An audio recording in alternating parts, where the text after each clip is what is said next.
Bienvenue dans le débat de France 24. Faut-il abaisser la limitation de vitesse sur les routes? La question enflamme depuis 6 mois maintenant la France. Depuis l'abaissement de 90 à 80 km/h, la vitesse maximale sur les 400 000 km de routes secondaires à double sens, sans séparateur central que compte l'Hexagone. Face à la colère des Gilets jaunes notamment, l'Élysée semblait prête à reculer. Oui, sauf que les derniers chiffres de la sécurité routière compliquent tout. Ils montrent une baisse de la mortalité sur les routes à un niveau sans précédent en métropole. D'autant que la France n'est pas la seule à réduire sa limitation de vitesse. En Espagne aussi, la vitesse maximale sur les routes nationales passe de 100 à 90 km/h.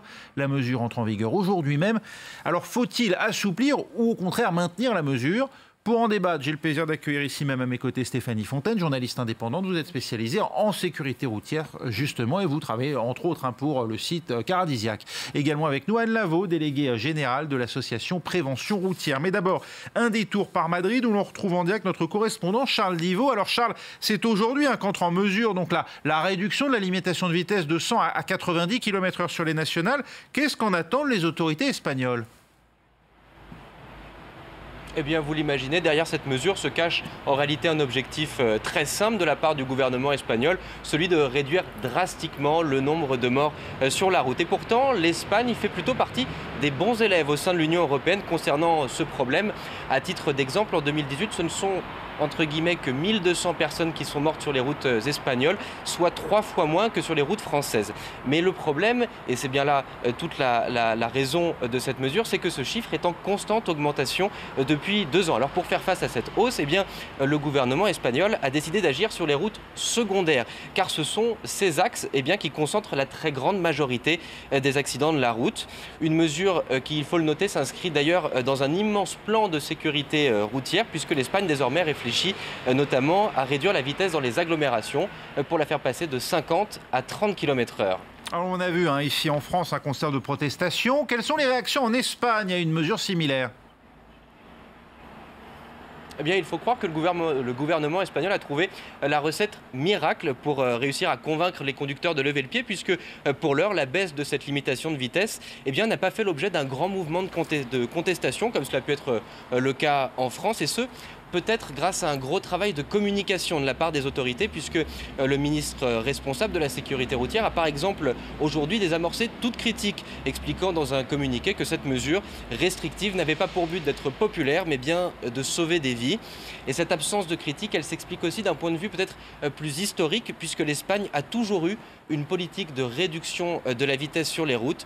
Cela fait par exemple plus de 10 ans que la vitesse est limitée à 120 km/h sur les autoroutes, soit 10 de moins qu'en France. Merci Charles Divot avec nous en direct de Madrid. Et on l'a appris donc hier, l'année 2018 a été la moins meurtrière de l'histoire sur les routes de métropole avec 3259 tués, soit 189 décès de moins qu'en 2017. On a sauvé des vies, c'est ce qu'indique le gouvernement qui notamment met ces bons chiffres sur le compte de cette réduction de la limitation de vitesse. Stéphanie Fontaine, c'est donc qu'on a réussi grâce à ces limitations à épargner des vies ? Moi, je suis incapable aujourd'hui, avec ce que nous a dit le gouvernement pour l'instant, de dire que forcément la baisse de la mortalité routière est due à cet abaissement de la vitesse limite. En tant que journaliste, quand même, pour m'intéresser à cette question, je dois reconnaître que baisser les vitesses moyennes pratiquées, pour moi, c'est une évidence qui a un impact sur l'accidentalité. Mais je dis ça, après, je peux comprendre que la mesure ait du mal à passer et que ce soit compliqué ensuite pour les usagers de la respecter. Voilà. Donc, quand on roule plus lentement, on fait moins d'accidents. Oui, et puis à mon avis, à 70 km/h, ce sera encore mieux. 60 km/h, ce sera encore mieux. Et quand on sera tous à zéro, ce sera encore... Donc vous vous dites où est-ce qu'on fixe la limite ? C'est ça un petit peu. C'est-à-dire que moi, je dis pas grand-chose en tant que journaliste, je regarde. Mais effectivement, là, je trouve que c'est un petit peu prématuré pour le gouvernement de dire que forcément, c'est dû à cet abaissement, parce que dans le même temps, il nous dit que les radars ont été dégradés et que les excès de vitesse ont augmenté. Anne Lavaux, l'ennemi, c'est la vitesse ou la voiture ? Alors, notre association, c'est une association de prévention du risque routier. On s'intéresse à tous les modes de mobilité, tous les modes de déplacement. Ce que l'on peut voir avec les chiffres ici, c'est qu'en effet, et ça c'est vraiment important, l'année 2018 démontre qu'il n'y a pas ce plancher. Vous savez, on nous a dit pendant des années, il y a un plancher, 9 tués par jour, on ne peut pas faire mieux. En France, ce sera comme ça, ce ne sera jamais autrement. Eh bien là, en fait, ces chiffres démontrent que c'est possible de faire mieux. Qu'à l'instar d'autres pays, comme les pays du nord de l'Europe, on peut descendre bien au-dessous de 54 tués par million d'habitants. Donc ça, c'est important et c'est historique et vous avez raison de le dire. Ensuite, dire que ces résultats, je ne dirais jamais bons résultats tant qu'il y aura un tué sur les routes de France, tant que ces résultats sont limités sur 6 mois. Nous sommes sérieuses en matière d'accidentologie. On sait que c'est une science qui est une science complexe et qu'il faut avoir suffisamment de corpus de données pour effectivement savoir quelle est la cause de la baisse de cette mortalité. Vous dites qu'on n'a pas le recul. Il n'y a pas de recul nécessaire. Et c'est pour ça que vous... Mais d'ailleurs, quand cette mesure a été mise en place au 1er juillet de l'année 2018, il y a eu une clause de revoyure 1er juillet 2020. Donc pourquoi tout à coup, au bout de 6 mois, sans qu'on ait la capacité de mesurer réellement l'efficacité de cette mesure, on n'attend pas 2 ans? Parce qu'entre-temps, il y a un mouvement, celui des Gilets jaunes, qui porte le débat non pas sur la question de la sécurité routière, mais sur celui de la vie quotidienne. Est-ce que là, il y a un vrai sujet, comme on dit, Stéphanie Fontaine? Oui, mais Édouard Philippe, d'ailleurs, quelque part, a eu raison, je trouve, de dire, puisque les Français veulent débattre de cette question, débattons-la. Enfin, il n'a pas dit exactement ça. On va l'écouter, peut-être, Édouard Philippe, parce qu'on voit quand même qu'il place quand même assez vite des limites au débat. Écoutez. Oui.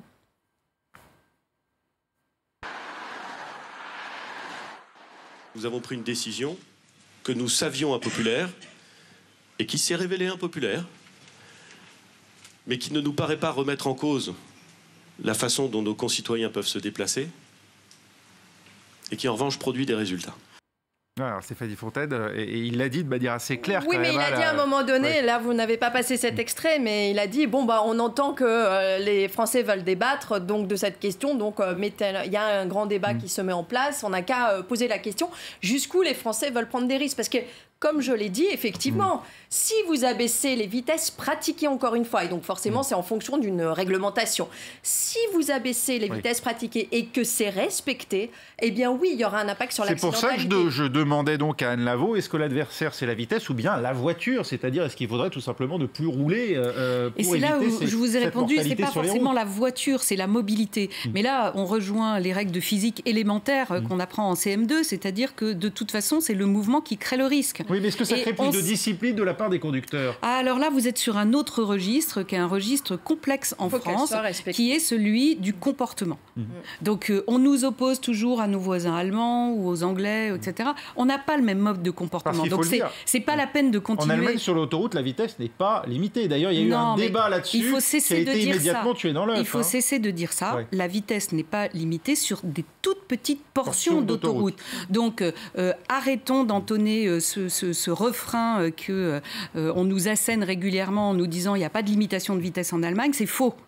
Il y a des limitations de vitesse. Il y a quelques portions d'autoroute sans limitation de vitesse, mais j'imagine que vous avez roulé en Allemagne, et en Allemagne, quand les limitations de vitesse sont annoncées, elles sont respectées.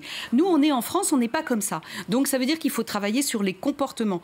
Et c'est pour ça que cette mesure du 80, elle est intéressante. Je vais vous dire pourquoi. Elle a une vertu pédagogique? Elle a une vertu pédagogique parce que, et c'est dommage qu'on parle aujourd'hui de renoncer à cette mesure. Nous, on avait des témoignages à notre association de gens qui nous disaient finalement j'étais contre le 80 mais je suis moins stressé. Le problème des Français, c'est le stress au volant.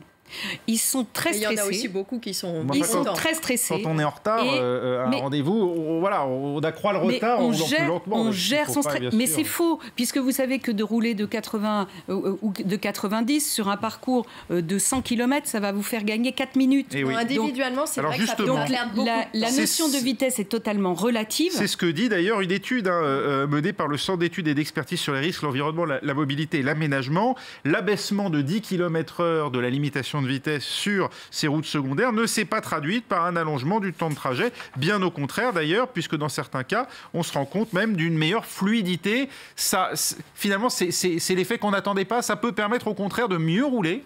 Alors, j'irai pas jusque-là. Moi, je ne sais pas comment a été faite cette étude. Je trouve que c'est un petit peu prématuré pour le dire. 34% des itinéraires, un gain de temps est observé. C'est ce que conclut l'étude. D'accord. Bon, écoutez, on regardera cette étude de plus près. En utilisant Google Maps, c'est-à-dire vraiment un GPS qui permet de connaître... A priori, quand même, je ne vois pas comment c'est possible là, physiquement pareil, puisque, alors, encore une fois, ce sont les données de la sécurité routière.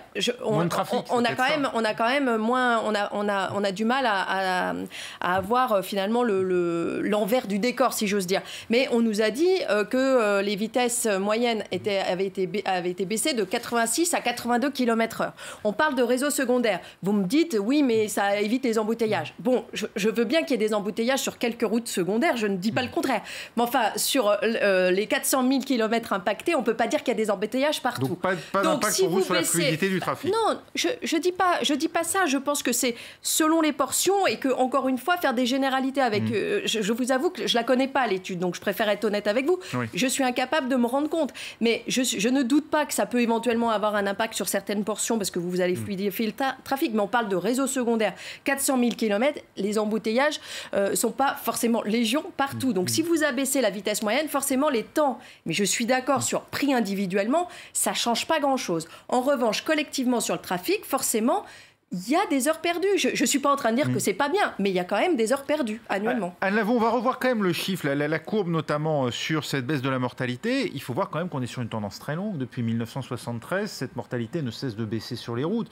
On n'a donc pas attendu les 80 km/h pour faire de ce point de vue-là des progrès.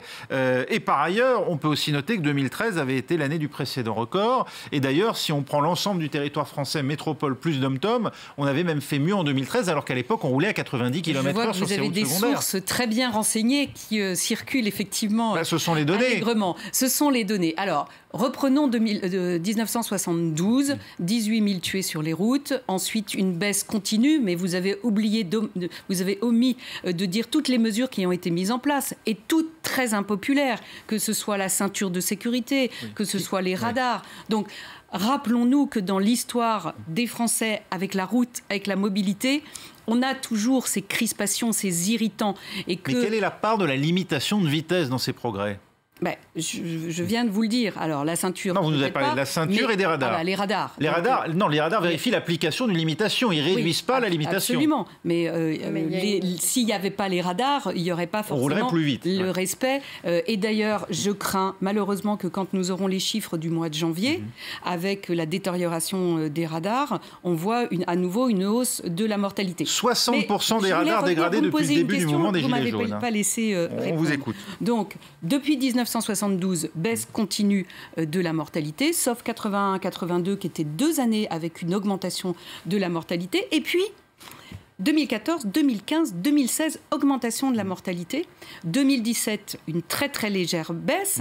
Et en fin 2018, moins 5,5%. Là, on a vraiment une forte baisse. Si on fait une courbe de tendance, on est quand même surtout sur un plat. La courbe de tendance, on n'est pas sur un plat, puisque rappelez-vous que sur tous les plateaux de télévision, quand on a eu ces 3 années consécutives de hausse, on était très inquiets.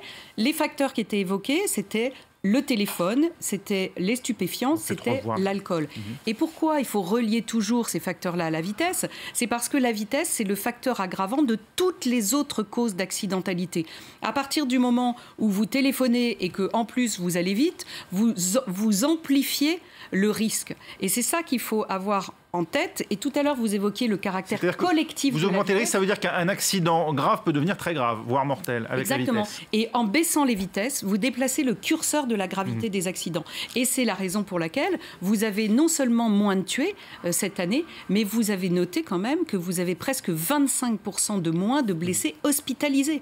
Donc, en déplaçant le curseur de la vitesse, on déplace le curseur de la gravité des autres accidents. Vous l'avez dit, les radars, donc 60%, plus de la moitié des radars endommagés depuis le début du mouvement des Gilets jaunes. Ça veut dire que, c'est ce que dit le délégué interministériel à la sécurité routière, il souligne que les excès de vitesse ont été multipliés par 4 en décembre. Ça veut dire que quand il n'y a plus de radars, on ne respecte plus ces limitations ?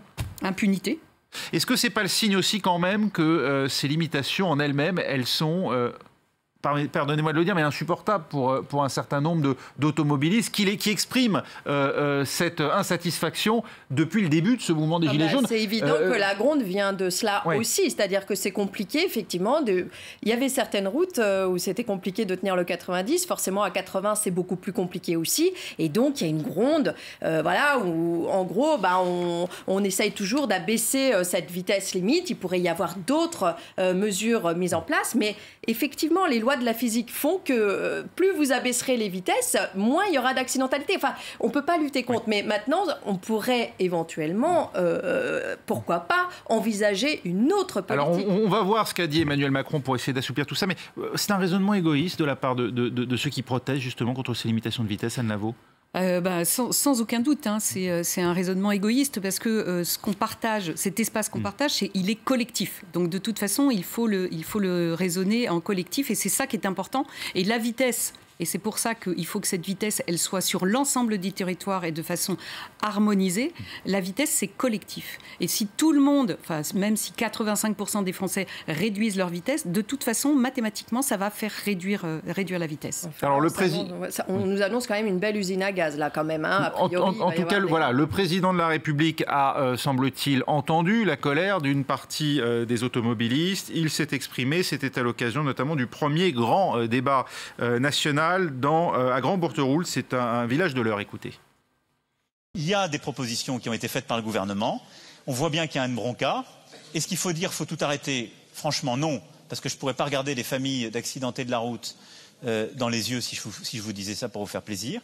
Est-ce qu'on peut faire quelque chose qui soit mieux accepté, plus intelligent? Sans doute oui.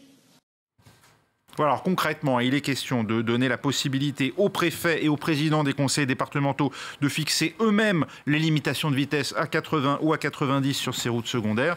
Vous dites, Anne Lavaux, qu'on dénature l'esprit du projet initial, ou c'est une mesure de bon sens finalement? Ce sont les préfets et les présidents de ces conseils départementaux qui sont les mieux à même de déterminer les axes sur lesquels un niveau de dangerosité particulier le justifie. Deux choses. On parle du comportement des automobilistes.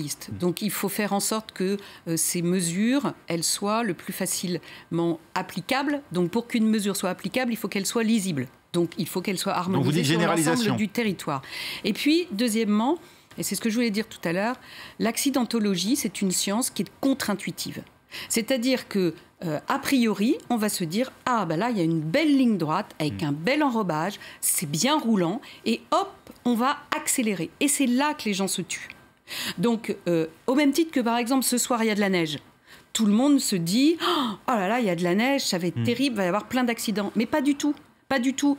Au total, sur tous les jours de la vigilance. Ça accroît la vigilance, et c'est surtout... C'est le fameux exemple du rond-point de la place de l'Étoile, où il y aurait fini, paraît-il, moins d'accidents qu'ailleurs. Alors, il y a des accrochages, il y a des petits... mais il n'y a pas d'accidents mortels. Et donc, ce que je voulais dire, c'est que le caractère contre-intuitif de l'accidentologie fait que donner la responsabilité aux élus, que ce soit les présidents de conseils départementaux ou aux élus de terrain, c'est leur conférer une responsabilité qui relève de l'expertise. Notre association qui a créé un label qui s'appelle Ville Prudente et qui vient récompenser les communes qui agissent pour la prévention et la sécurité du risque routier est à la disposition de ces élus. Mais il va falloir qu'ils montent en compétence sur une science qui est complexe et totalement contre-intuitive. Nous sommes prêts à prendre nos responsabilités, a déjà affirmé le président de l'Assemblée des départements de France, Dominique Bussereau, laissant entendre qu'il pourrait, lui, effectivement, être amené à moduler cette limitation de vitesse en fonction des situations.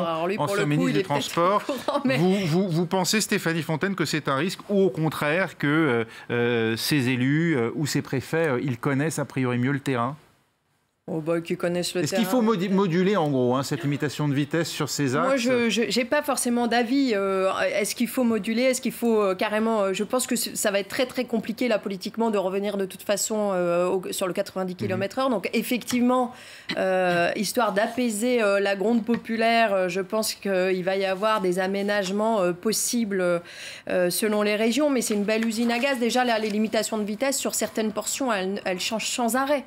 Et Je pense que c'est vraiment pas forcément bon pour l'usager que les vitesses comme ça changent cette incertitude. C'est le cas déjà sur autoroute. Il y a des portions où on passe de 120 à 110 à 90. Alors sur autoroute, c'est le cas, mais surtout sur des routes secondaires. Mais il y a Autoplus qui avait fait un reportage il n'y a pas très longtemps.